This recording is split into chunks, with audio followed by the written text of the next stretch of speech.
So this week saw the departure of Chicago's top watchdog, Inspector General Joe Ferguson, who, from my read, has done a lot of good investigations here in the city. Normally, it seems on deaf ears, unfortunately. Oop. Take a drink of water real quick. This news came to us from the Tribune editorial board. For those of you who are not aware of Joe Ferguson's legacy, the Chicago Tribune editorial board today reported on his tenure here as our Inspector General for, I think it was over 10 years. So, the Tribune starts. Was departing Inspector General Joe Ferguson an effective city watchdog? He was more like a pit bull. City Hall loathes an eye in the sky. Too many polls and bureaucrats see oversight as an impediment, even worse, the enemy. If they had their way, their smokescreens and backroom shenanigans would endure undisturbed, vote after vote, term after term, generation after generation. For 12 years, Joe Ferguson has flung back that curtain. As the city's Inspector General, Ferguson has scrutinized the inner gears of City Hall, exposed inefficiencies that spelled out how operations could improve. He has unearthed waste and mismanagement of taxpayer money and shown a harsh spotlight on politicians' abuse of power. He's been more than a watchdog. He's been the city's resident pit bull. A sampling of his work. Ferguson and his team probed the Chicago Police Department's gang database and found that police leadership failed badly in creating a more fair and accurate system for including individuals into that database. Tens of thousands of individuals were being inaccurately designated as gang affiliated, most of them either black or brown. Ferguson flagged the deep flaws in the gang database 2.5 years ago. We're still waiting on action on that, with extraordinary consequences to individual lives, Ferguson told WBEZ Radio Wednesday. And that particular investigation relates to what we reported on here a month ago and Mayor Lightfoot wanting to sue gang leaders throughout the city because she feels that suing gangs is going to solve the problem when the gang database is not even properly updated and reflects a lot of inaccuracies that the city could go and seize forfeit, what do they call it? Forfeit asset seizure across possibly a lot of innocent people that should not be in that database because they are not they're not the dangerous gang criminals that the database is not properly updating. Also, in the wake of the George Floyd unrest, civil forfeiture, that was the word I was looking for. My apologies. Sometimes I have a little brain fart and it takes me a moment to grab what I'm thinking about that I didn't put in the previous sentence. In the wake of the George Floyd unrest, Ferguson issued a report concluding that CPD's handling of the protests and looting was marked, almost without exception, by confusion and lack of coordination in the field emanating from failures of intelligence, assessment, major event planning, and most significantly, leadership in CPD's senior ranks. At the time, the Tribune wrote that Ferguson's assessment should have been seen not as a cudgel, but as a lesson plan so that future crises are managed far better than this one was. One of Ferguson's last reports was particularly damning. Last week, his team found that the Chicago Fire Department has failed to establish any kind of performance management standards that would allow it to assess, in alignment with best practices, response times to fires and emergency medical service calls. Ferguson stressed that his finding comes 8 years after he first... 8 years! 8 years, people.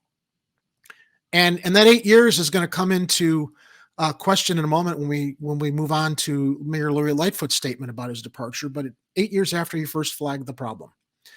That's an inexcusable period of inaction on something as vital as knowing and improving response times to fires and EMS calls. People's lives are at stake.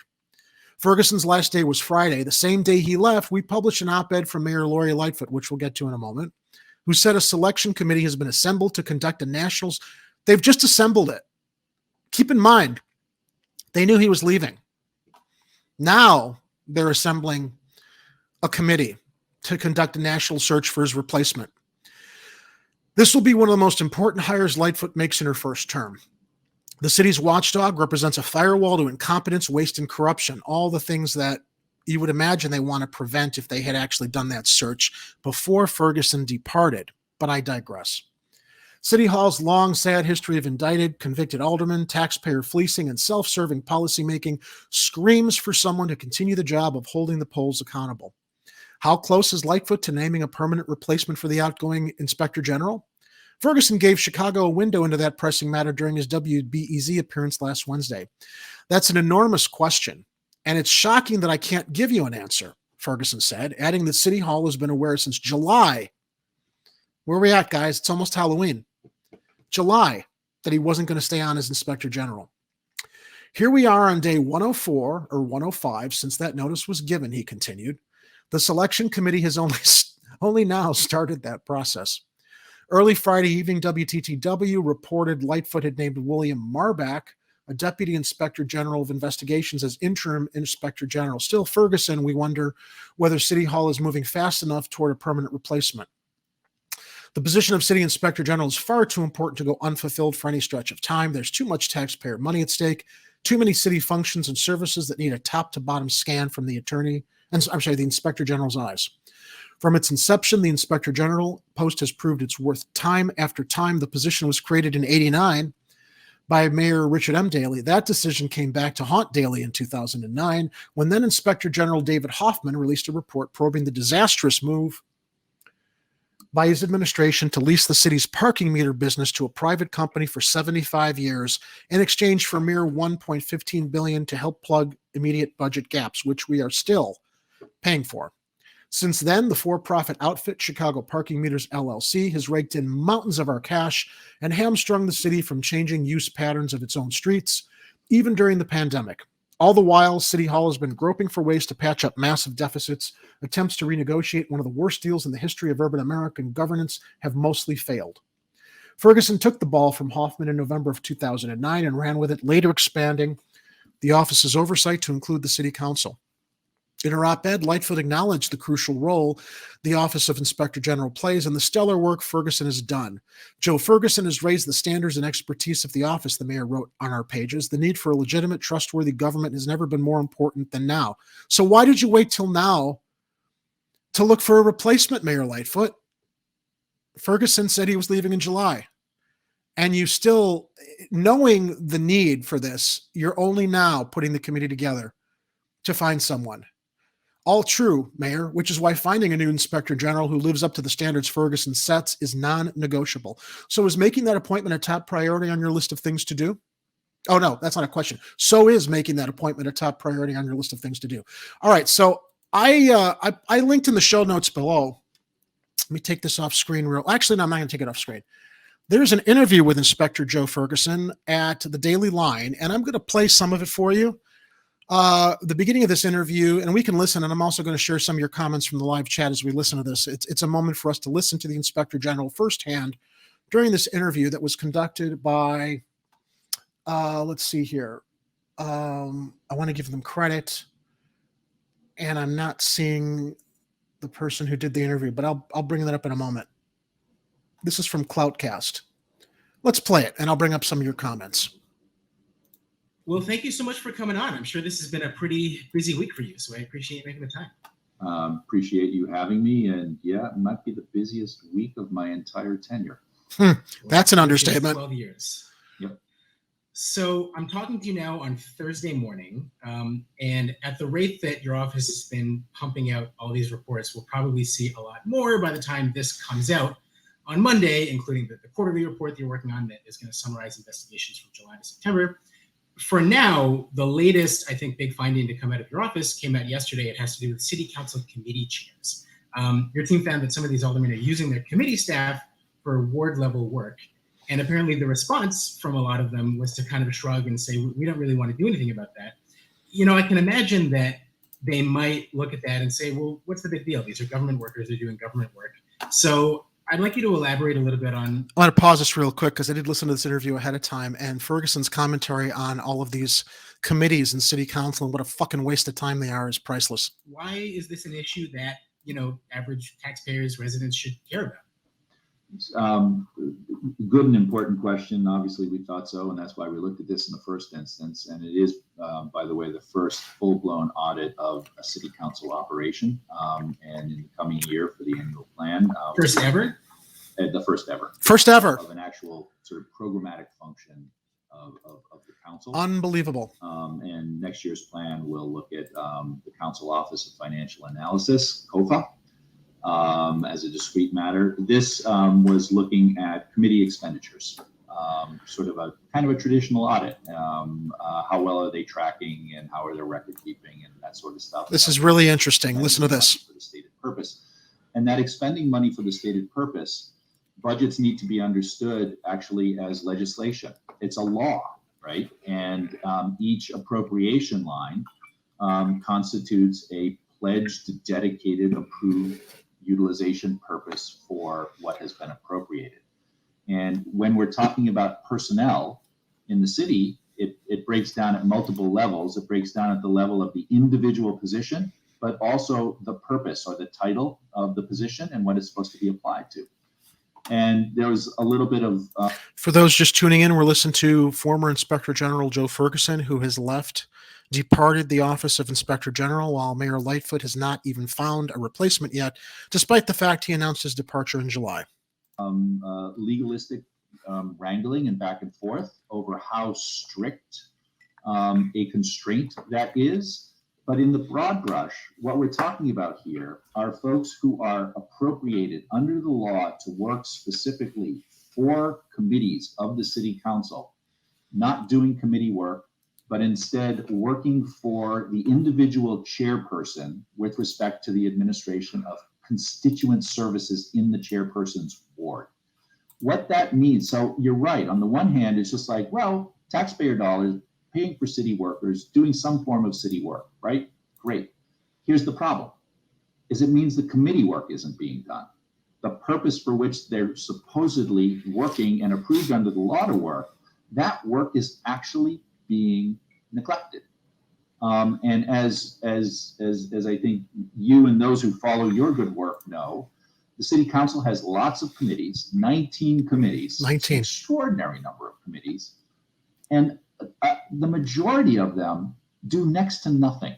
And so then the question becomes, well, isn't the appropriation designed to actually assure that those committees do something? And the way the committees work generally in legislative bodies is that each committee is a whole council, a whole legislative body resource that develops subject matter expertise in the specific subject matter field of the committee that all of the members can go to, and that when issues arise or when proposals for legislation come from the executive branch, from the office of the mayor, that go to that committee, there are people who are expert in the field who actually can pull it apart, ask the right questions. So that's the front end. And then the back end is have the subject matter expertise to call the department heads in to talk about how things are going, to engage in legislative oversight. If you do not have staff actually doing that work and amassing that subject matter expertise, you literally have no functioning committee structure, which means there's no legislative oversight, which means there's no critical analysis or the critical tension that's necessary from the legislature to make any proposal that comes from the administration actually something that is sort of driven to its highest and best and most accountable form. 12 years this guy's been Inspector General. 12 years they haven't paid attention to that. Aziz, she should change her name from Lightfoot to Dumbass. I like to call her Lori Lightweight because clearly she's in over her head. Arturo, no one wants the job because the job is literally not being able to get anything done. Is it though? I'm doing my Thor voice. Is it? Is it though? Because keep in mind, when Rahm Emanuel wanted shit done, he rammed it down our throats. When little Richie Capone was our mayor, he rammed it down our throats. I think that Lightweight is in over her head. She doesn't have the clout that both those two prior mayors did. But so truedemocracynow.org. In other words, we may need a commission and task force to study committee activities. Chicago should have Gordon Lightfoot as mayor instead. All right, let me play a little bit more from Ferguson's interview before we move on to the mayor's statement.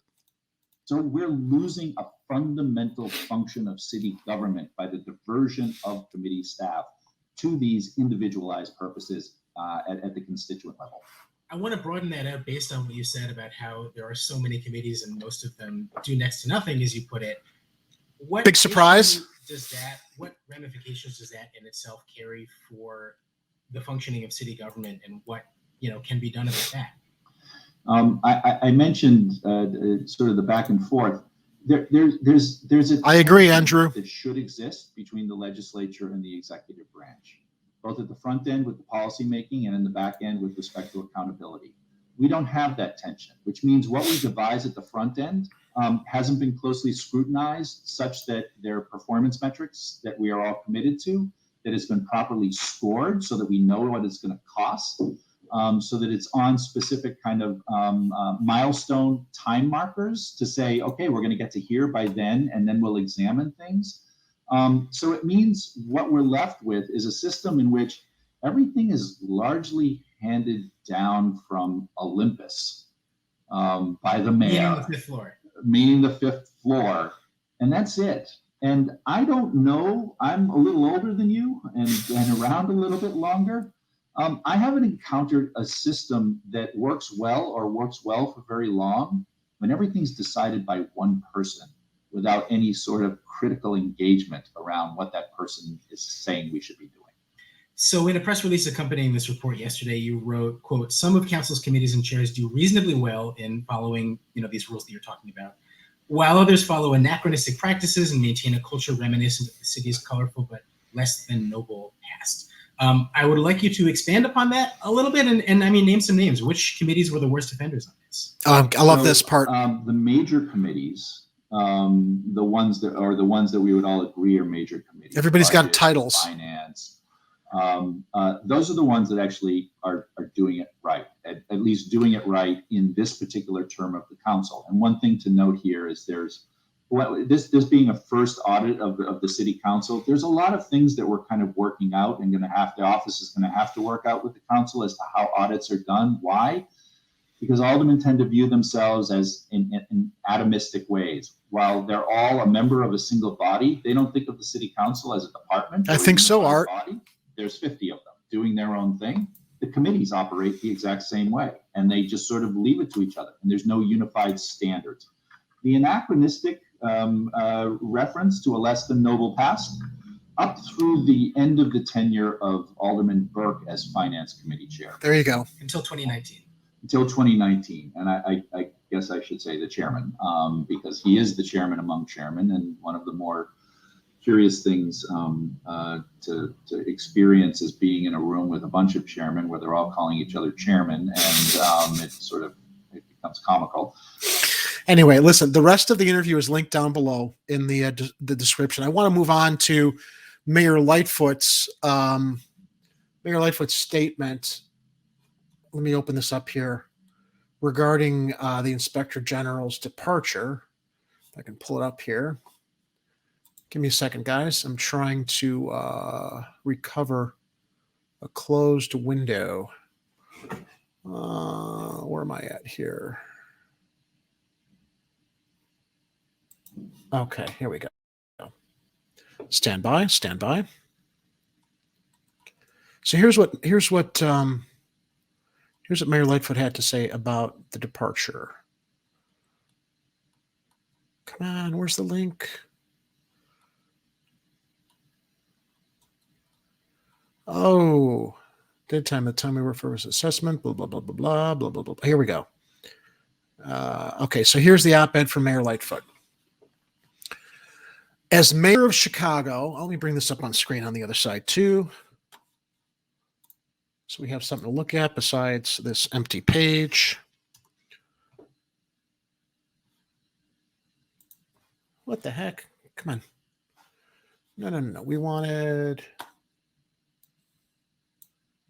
paste and go to no. Sorry, guys. This is frustrating. I've got a Bluetooth keyboard here, and I usually use the control copy key, and it doesn't always control and copy and paste because of competing Bluetooth signals here along with my microphone.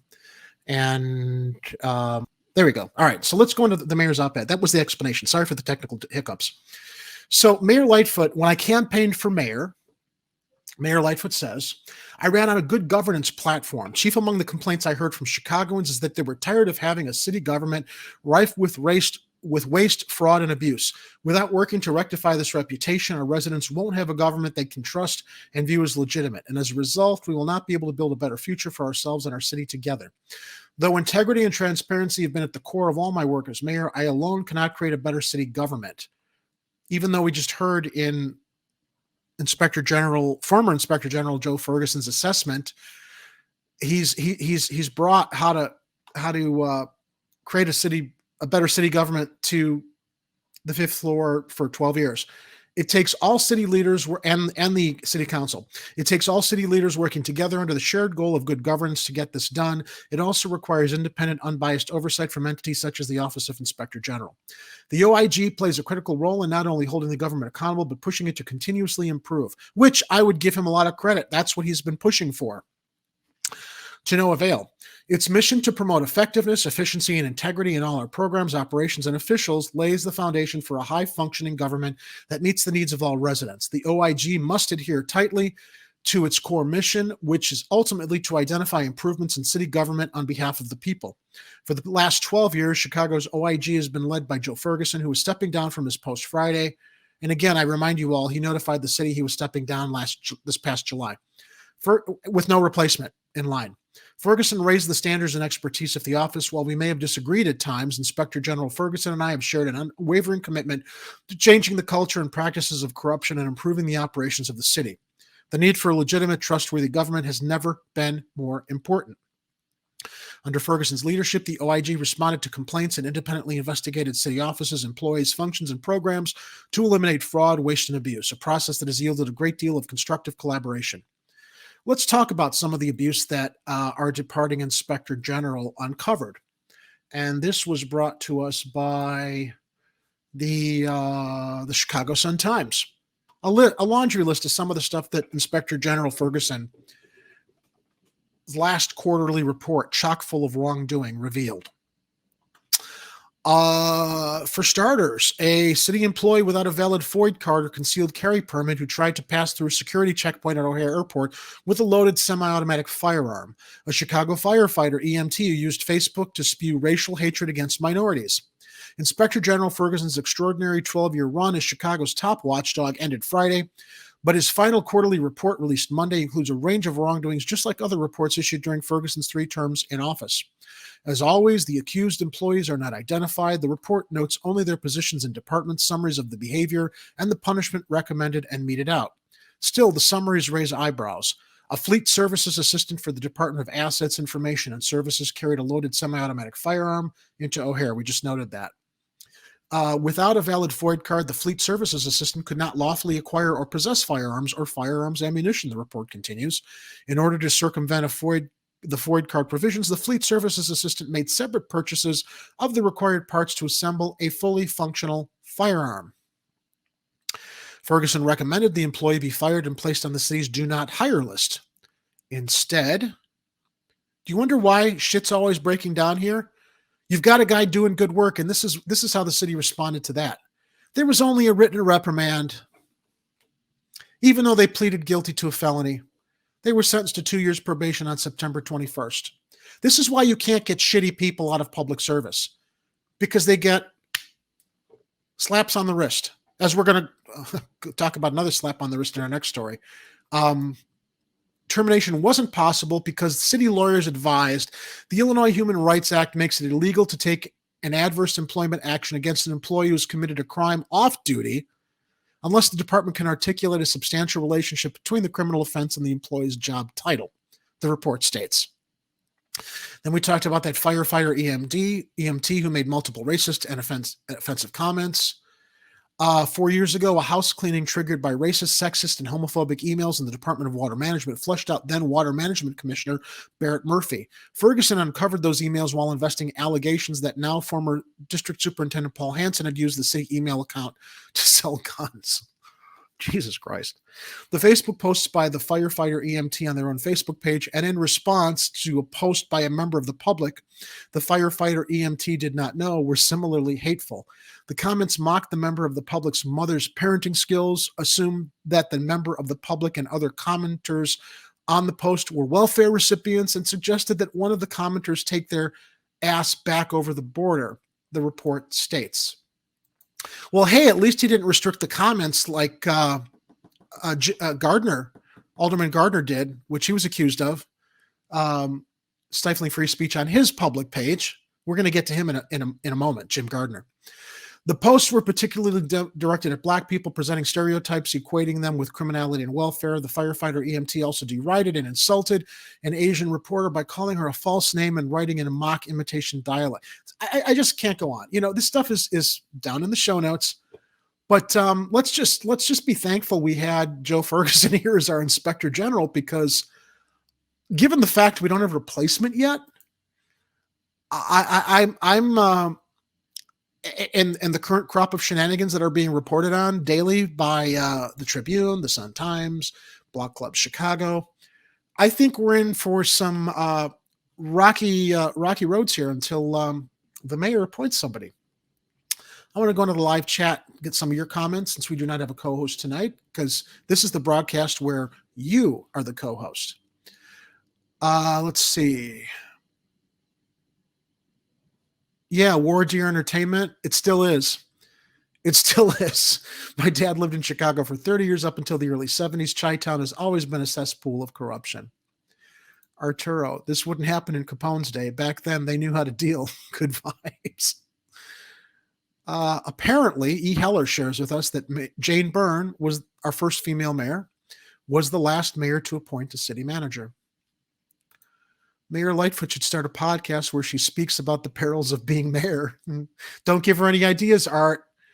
You don't want to take her away from her important activities, making bets with other cities over sports finals. That's the priority right now. We've been seeing all over social media.